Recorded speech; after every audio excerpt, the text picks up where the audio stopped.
असे त्रिगुणात्मक तेही सांगू एक एक रूप आता तेव्हा आहे का त्यांना मागवाच मला पोती चाल झालं आवाज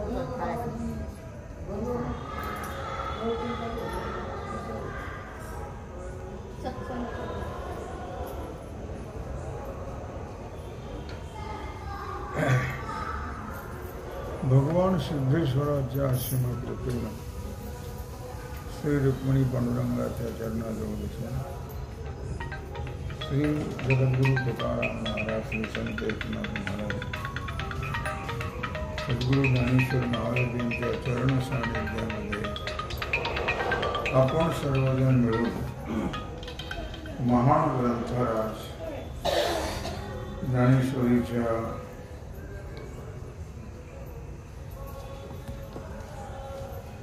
18व्या अध्यायाच्या 777 ओळीचा आपण विचार करतो आहोत. विषय आहे सुख. आपण सुखाचा विचार करतो आहोत. सुखामध्ये 3 प्रकार झाले सांगितले: सात्विक, राजस आणि तामस. अर्थात या ठिकाणी त्रिगुणात्मक सुख झालेलं आहे. सुख कोणतं आहे? सुख आहे परमात्म सुख. परमात्म सुखाच्या प्राप्ती करताच भगवंत आणि या मानव देहाची योजना केलेली आहे. सुख प्राप्त करून घेण्याकरता, परमात्म सुख, आत्मसुख प्राप्त करून घेण्याकरता हा मनुष्य देह भगवंताने निर्माण केलेला आहे. त्या सुखात सुद्धा आपल्या समाधानाकरता 3 प्रकार मानायचे. आपल्या समाधानाकरता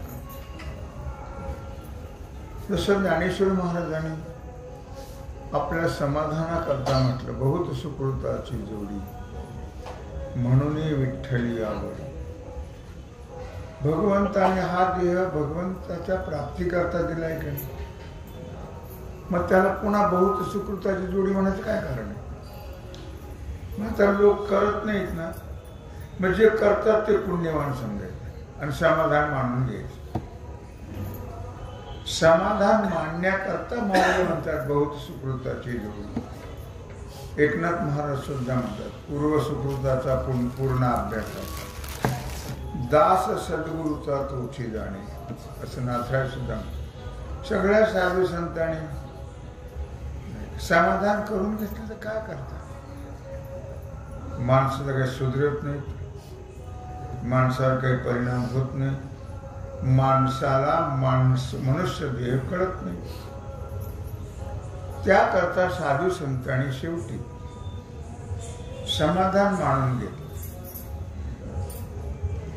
इथं तसाच प्रकार आहे की आत्मसुख प्राप्ती करता मनुष्य देह आहे. पण ते आत्मसुख प्राप्त करून घेण्याकरता सगळे काही प्रयत्न करत नाहीत. मग त्या सुखामध्ये 3 प्रकार केले. सुख मानणं सुद्धा 3 प्रकारचं आहे: सात्विक, राजस, तामस. आतापर्यंत आपण पाहिलं आत्मसुखाच्या प्राप्तीकरता जे प्रयत्न करतात त्यांना म्हणतात सात्विक सुख. संसार सुखाच्या प्राप्तीकरता जे प्रयत्न करतात त्याला म्हणतात राजसी सुख. आणि दुसऱ्याच्या दुःखात सुख मानणारे ते तामसी सुख. दुसऱ्याचं वाटोळ व्हावं, आपलं चांगलं व्हावं असं मानणारे जे आहेत त्याला काय म्हणतात?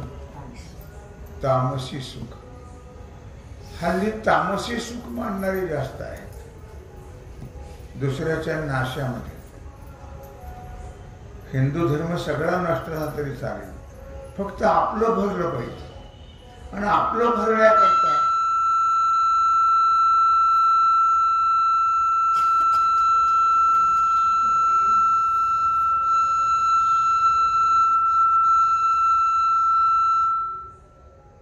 ते धर्मही मानायला तयार नाही.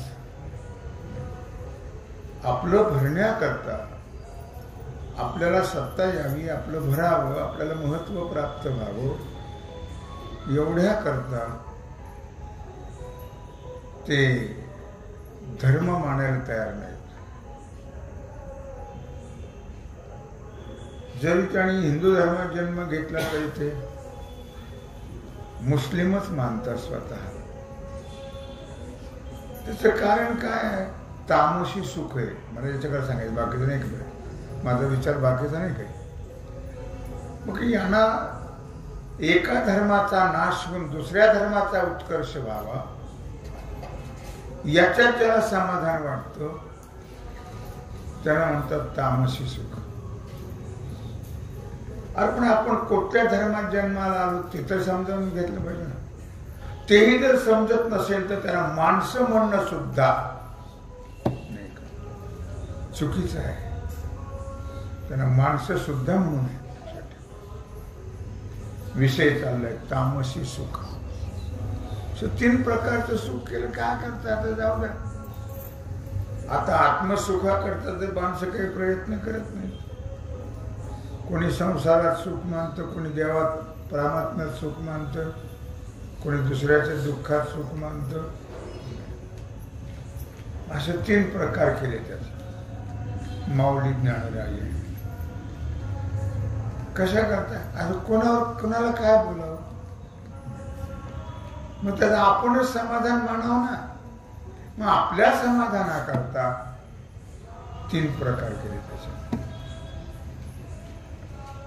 म्हणून ते सुख त्रिगुणात्मक झालं. यत्तदग्रे विषमिव परिणामे मृतोपमम् तत्सुखम सात्विकम प्रोक्तम आत्मबुद्धी प्रसादजम. आरंभी विषासारखं पण परिणामी अमृतासारखं. औषध सुरुवातीला कडूच असतं पण त्याचा परिणाम रोग जातो. तसं हे जे आत्मसुख आहे हे त्याला आत्मसुखाची आवड. आत्मसुखाकरता जरी मनुष्य देह असला तरी आत्मसुखाची आवड किती लोकांना असते आणि किती टक्के आहे? ज्यांना आहे त्याने किती टक्के आहे? आत्मसुखाकरता मनुष्य देह आहे. त्या आत्मसुखाची आवड असणं अत्यंत आवश्यक आहे. पण ते आत्मसुख किती लोकांना कळतं आणि त्या आत्मसुखाकरता किती लोक प्रयत्न करतात आणि किती प्रयत्न करतात त्याला फार महत्व आहे लक्षात. म्हणून म्हटलं या ठिकाणी की आत्मसुख परमार्थ सोपा आहे का? क्षरस्य धारा निशिता धृतया दुर्गम पतस्थ कवयो वदन्ति.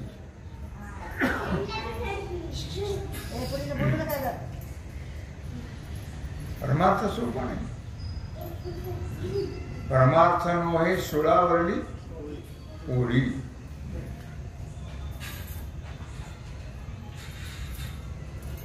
हे पाहून सुद्धा गडबड करतात लोक. इतके मूर्ख आहेत.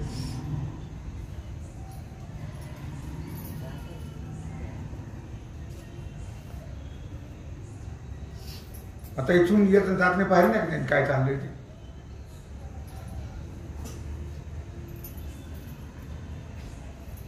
यत्तदग्रे विषमिव परिणामे अमृतोत्तमम् तत्सुखम सात्विकम प्रोक्तम आत्मबुद्धी प्रसादजम. आरंभी परमार्थ हा अवघड आहे, सोपा नाही लक्षात ठेवा.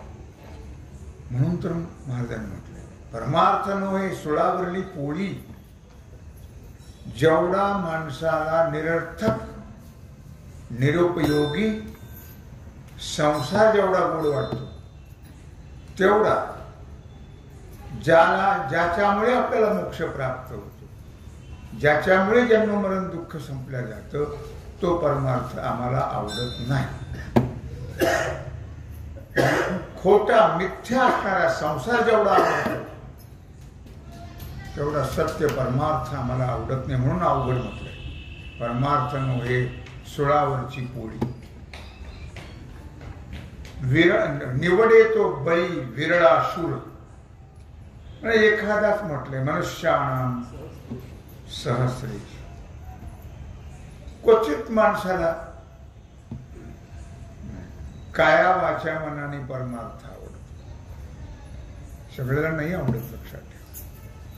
आवडला तरी तो काया वाचा मनाने आवडत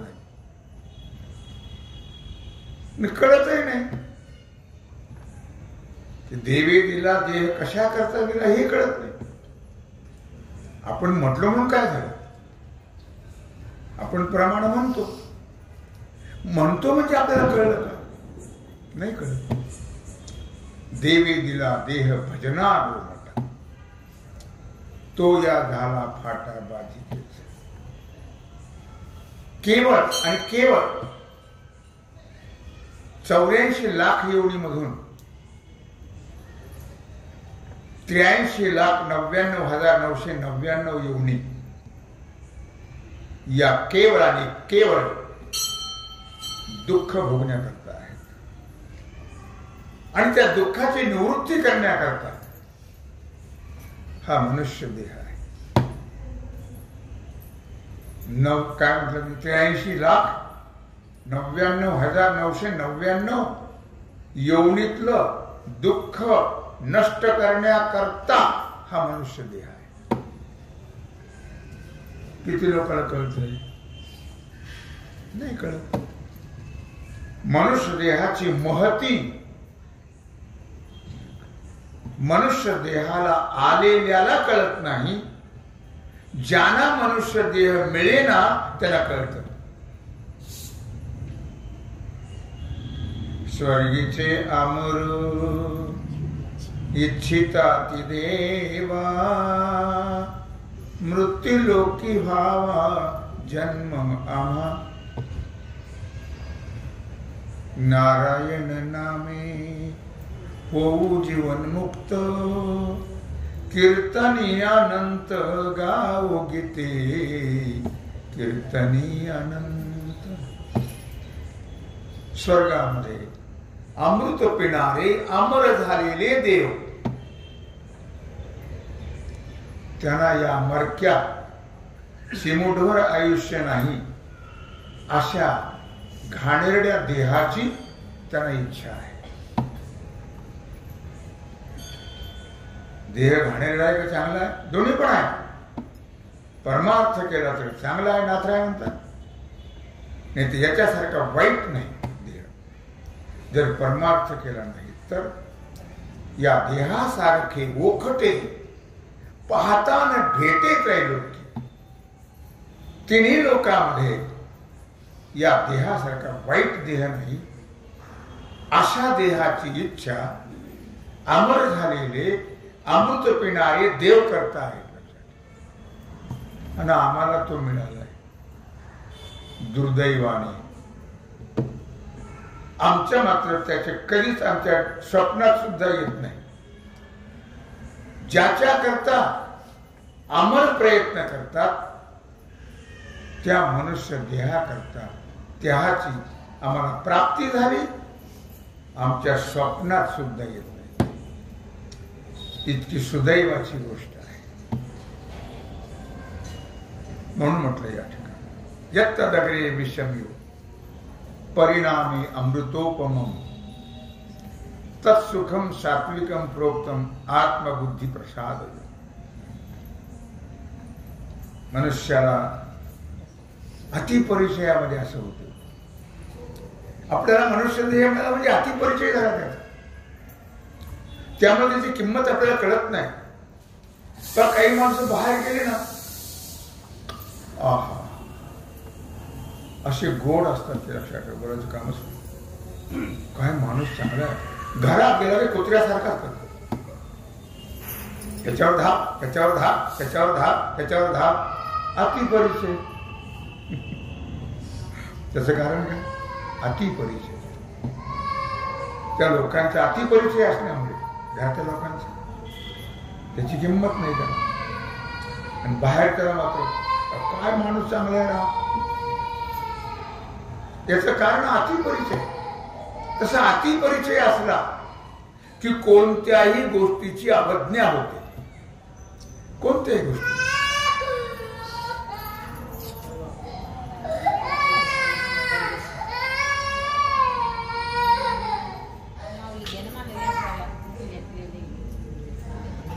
लक्षामध्ये अवज्ञा.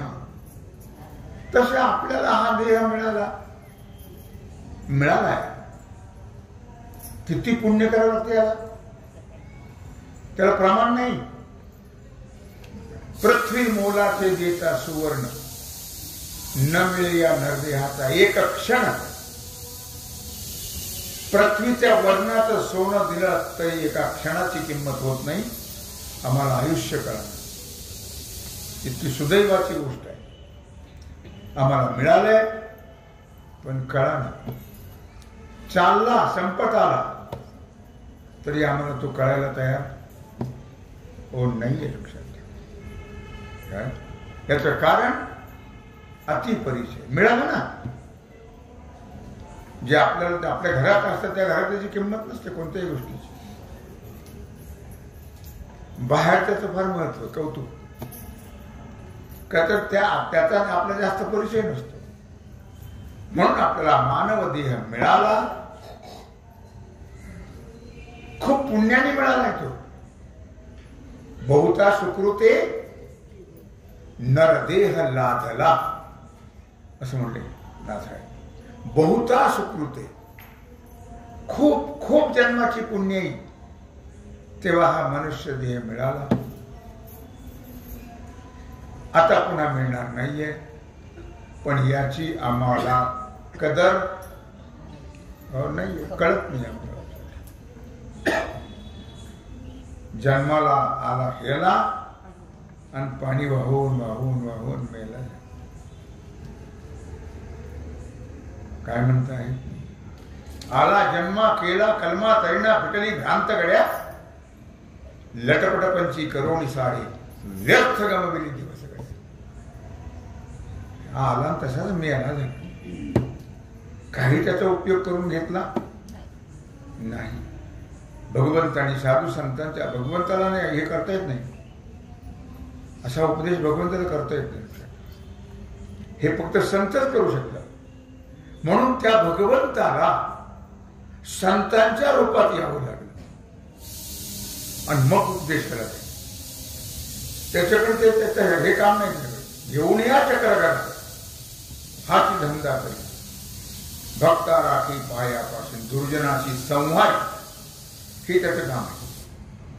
म्हणून उपदेश करण्याकरता त्याला संतांच्या रूपात यावं लागेल. आणि त्याने जीवाला उपदेश केला की बाबा हो, अमोल मिळाला, अमोल. याची मोल नाही, याची किंमत नाही आहे. लक्षात काय? याची किंमत नाही. असा देह मिळाला. पण आम्हाला त्याची किंमत कळली हो, कळली नाही. लक्षात. तुम्हाला मी एकदा गोष्ट सांगितली होती. एक म्हातारा आजारी होता. त्याला डॉक्टरकडे नेलं. डॉक्टरने सांगितलं ऑपरेशन करावं लागेल. किती खर्च येईल? 10,000 रुपये खर्च येईल. केलं ऑपरेशन त्याचं. आणि ते 10,000 देताना तो रडायला लागला. मात्र मोठमोठे रडायला लागला. डॉक्टरने विचारलं, बाबा का बरं रडता तुम्ही? देऊ नका पैसे. चांगला डॉक्टर होता, फालतू नव्हता. आता फालतू जास्त येतो. ती माणूस मेला तरी चालेल, पण त्या पैसा पाहिजे.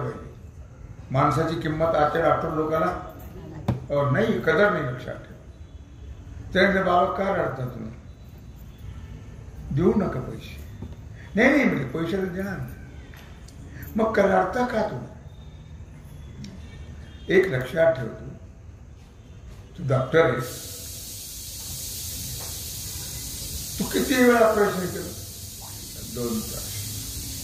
किती पैसे? 10,000. माझं वय किती आहे? काय असेल 70-80. 2 तासाचे जर 10,000 रुपये, तर या आयुष्याची किती किंमत असेल? म्हणून मला रडवलं, तुला पैसे द्यायचे म्हटलं हे पैसे पिकून तुमच्या अंगावर. इतकी किंमत आहे त्या देहात. पण आम्हाला त्याची किंमत, म्हणजे मानवाला त्याची किंमत कळत नाही. येत्तदग्रे विषमिव परिणामी अमृतोपमम म्हणून त्याला दृष्टांत दिला की जसं आरंभी औषध हे विषासारखं असतं, कडू, पण त्याचा परिणाम मात्र अमृताचा सारखा असतो. तत्सुखम सात्विकम प्रोक्तम. त्याप्रमाणे हे जे सुख आहे, सात्विक सुख, ते अत्यंत चांगलं आहे, खूप गोड आहे आणि खूप जीवाचं कल्याण करणार आहे. पण मनुष्याला ते आवडत नाही. तिकडे मनुष्याची ओढ नाही आहे. लक्षात, ओढ नाही. आयुष्य वाढत चाललं का कमी होत चाललं? आयुष्य वाढत चाललं का कमी होत चाललं? कमी होत चाललं. तरी आम्हाला दुःख वाटत नाही. दुर्दैव आहे. लक्षात, एका क्षणाक्षणाने, मिनिटाने, तासाने, दिवसाने, महिन्याने, वर्षाने आयुष्य कमी होत चाललं. आम्ही काळाकडे चाललोय, लक्षात ठेवा. तरी आम्हाला त्याच्याबद्दल काहीच वाटत नाही. यासारखं दुर्दैव दुसरं कोणतं असेल? आता चंदनाचे बुड सरपी जैसे दुवाड. मी एवढ्या 10-5 लोकांना सांगतो असं नाही, मानव प्राण्याचं सांगतो विचार. येऊन सगळा मानव प्राणी, जो मानव जे मनुष्य आहे त्याचा विचार आहे हा. 10-5 लोकांना सांगितलं नाही, सगळे जगात करता येते. लक्षात ठेवा. आता चंदनाचे बुड सरपी जैसे दुवाड, का निधनाचे तोंड विवसिया जेवी. एक दृष्टांत दिला. आता चंदनाचे बुड सरपी जैसे दुवाड. चंदनाच्या ठिकाणी फार सुगंध आहे. चंदन हा तोळ्यावर विकला जातो. जो मैलागिरी पर्वतावर चंदन आहे त्याला मैलागिरी चंदन म्हणतात. त्याचा काय सुगंध आहे सांगा. आपल्याला मैलागिरी माहित नाही, चंदनही माहित नाही. आम्ही या आपल्या गावठी चंदनावर खुश. त्याचा वासही नाही, काहीच नाही. पण त्याचा इतका वास आहे, सुगंध आहे. लक्षात ठेवा, तो चंदन तोळ्यावर विकला जातो. सोन्यापेक्षा त्याला किंमत जास्त आहे त्या चंदनाला. लक्षात ठेवा. त्या चंदनाचा उकळती तेलाची कढई आहे मोठी, आणि त्यात जर एक थेंब टाकला तर बर्फ होतं त्या कढईचं. इतकं त्या चंदनाला महत्व आहे. लक्षात काय. आता चंदनाची बुड सरपी जैसे दुवाड. पण त्या चंदनाला सुद्धा तिथं जवळ असणाऱ्यालाही तो चंदन लवकर वापरता येत नाही. का? तर तो एक तर त्याचा एक गुण आहे थंड, आणि दुसरा गुण आहे सुगंध. त्यामुळे मोठमोठे सर्प त्याला वेटाळे घालून बसतात. त्यामुळे तो घेता बी येत नाही, त्याचा उपयोग घेता येत नाही. मग इथं म्हटलंय सर्पी जैसे दुवाड. चंदन खूप चांगला आहे, सुगंधी आहे, उपयुक्त आहे, पण त्याच्या बुडाला सर्प मोठमोठे आपल्या अंगासारखे सर्प त्याला वेटाळे घालून बसतात. म्हणून आहे चांगला, पण घेता येत नाही. मनुष्य देहाकरता उदाहरण आहे. का निधनाचे तोंड विवसिया जेवी. किंवा पुष्कळ ठिकाणी धन आहे पण त्या धनावरती पिशाच असते. ते धन ते पिशाच त्याला स्पर्श करू देत नाही. स्पर्श करायला गेला की संपला असतो. का निधनाचे तोंड विवसिया जेवी. आहे धन पुष्कळ आहे पण त्याच्यावरती पिशाच असल्यामुळे. आता हे पिशाच कुठून आलं? ज्याने ते धन कमवून ठेवलं होतं पूर्वी करून ठेवायचं ना. बँका नव्हत्या पूर्वी कारण चांदीचे रुपये होते सोन्याचे रुपये होते. त्याच्यामुळे ते धना आणि भूमो पार्श्वस्थ गोष्टी ते धन जमिनीत पुरून ठेवलं जायचं. पण आता याने ते कष्ट करून मिळवलेलं आणि जमिनीत पुरलेलं त्याच्यात त्याची वासना राहते. घरामध्ये मी का सांगितलं मला किंवा तुम्ही रोज देवाची पूजा करत जा आणि नामस्मरण करत. घरात भूत असतं काय ते तुम्हाला जगू देणार नाही. भूत म्हणजे बाहेरचं नाही येत आपल्या घरातच असतं. कशात तरी जन्म घेणे लागे वासनेच्या. कुठेतरी वासना कुठल्या तरी वस्तूमध्ये राहिली की तिथे पिशाचं झालंच ते. कारण जीव कुठे जातो? घरात. का स्मशानात? आपण भीतो स्मशानात. स्मशानात भीती आहे काय? घरात भीती आहे. जिथं जीव गेला तिथं भीती आहे. मग ज्याची वृत्ती भजनाच्या ठिकाणी आहे भगवंताच्या ठिकाणी आहे ते मुक्त होतात. त्यांची बाधा कुणालाही होत नाही आहे. पण बहुअंशाने माणसाचा जीव कुठे गुंतलेला असतो? संसारात. म्हणून ते भूत होतात आणि ते घरात असतात. पुरी पडू देत नाहीत खाऊ देत नाहीत. काहीतरी कुठल्या तरी रूपाने रोगाने पछाडल्यासारखं माणसं होतात. त्याचं कारण हे आहे. म्हणून जास्तीत जास्त घरात भजन करत जा देवाची पूजा करत जा म्हणजे त्या भूताची बाधा होणार नाही. लक्षात ठेवा. म्हणून सांगितलं का निधन. मी कशाला सांगितलं हे किंवा त्याच्यावर भूत आलं कुठून तर ते ब्रह्मसंबंध म्हणतात त्याला. तर ते त्याची वृत्तीच राहिली वासना म्हणून ते काय झालं पिशाच झालं. त्याला संबंध म्हणतात. ते पिशाच झालं आणि ते पिशाच त्याने कमवलं ते धन ते कुणाला उपभोगू देत नाही. पण माऊलीने म्हटलेलं आहे काय किंवा जसं निदैवाच्या परिवरी लोह्या उतरिया हाती सहस्रावरी परी तेच उपवास काही दरिद्री जेवी. खूप घरात धन आहे पण काय करतात त्याचा उपभोग आपल्याला घेता येत नाही. ते भूत असतात. इथं उदाहरण दिले म्हणून सांगितलं. आगा स्वर्गीचे गोमटे आडव याग संकटे का बाळपण दासटे त्रास काळे.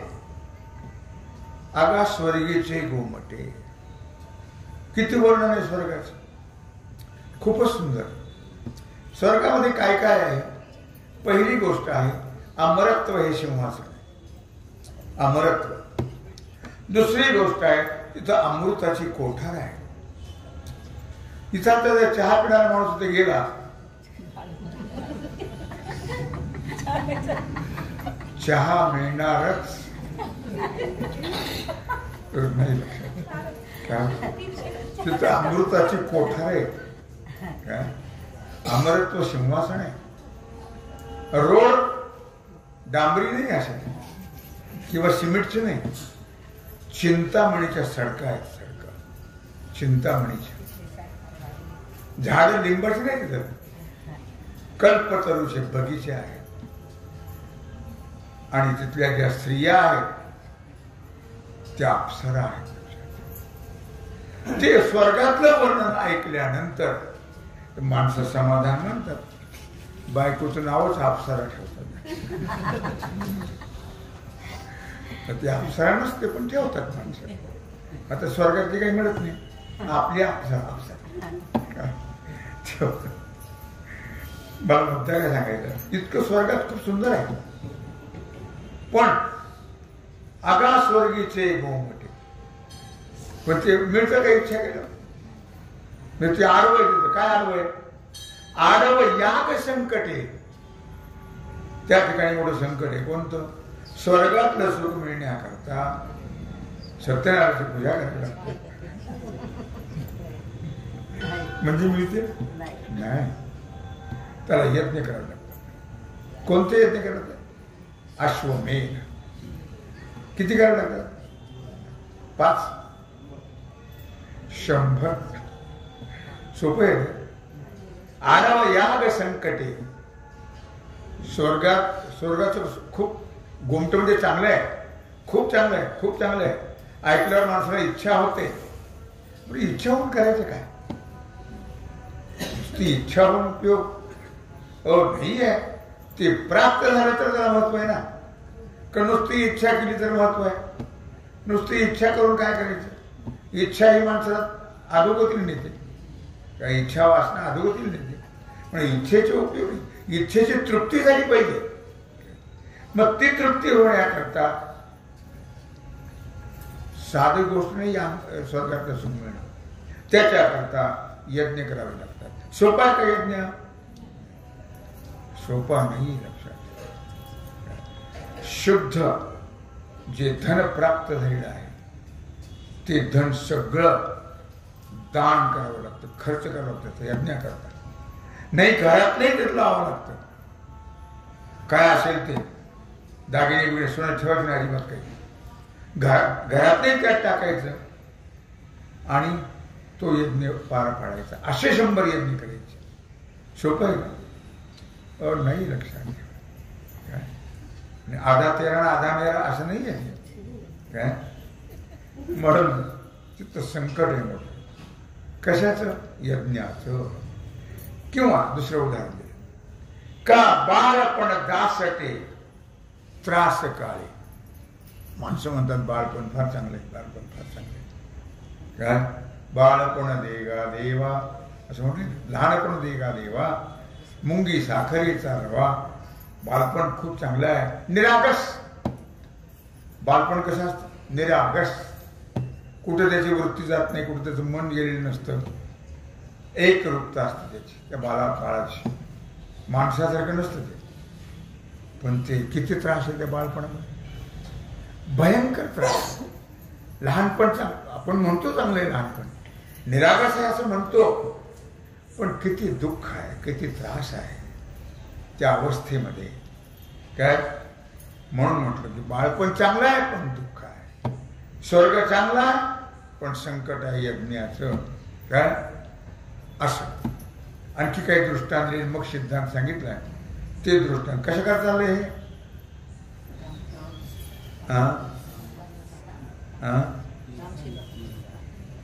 आत्मसुख. आत्मसुख, सात्विक आत्मसुख. त्याच्याकरता मी 3 प्रकारचं सुखाचं म्हणते. तामसे 3 प्रकारचे सांगितलं मी. पण आता काय सांगितलं त्यांनी? तत्सुखम सात्विकम प्रोक्तम. याच्यात काय सांगतात? सात्विक सुख सांगताय. आणि त्या सात्विक सुखाचा विचार आपण करतो आहोत आणि त्याच्याकरता हे दृष्टांत आहेत. आणखी 1-2 दृष्टांत देऊन मग बरेच दृष्टांत दिले त्यांनी आणि मग अशा प्रकारे सिद्धांत सांगितलेला आहे. तेव्हा झालेली सेवा भगवत चरणी समर्पित करून राहिला जो सेवेचा भाग आहे तो आपण उद्या पाहू. पुंडलिक वरदान.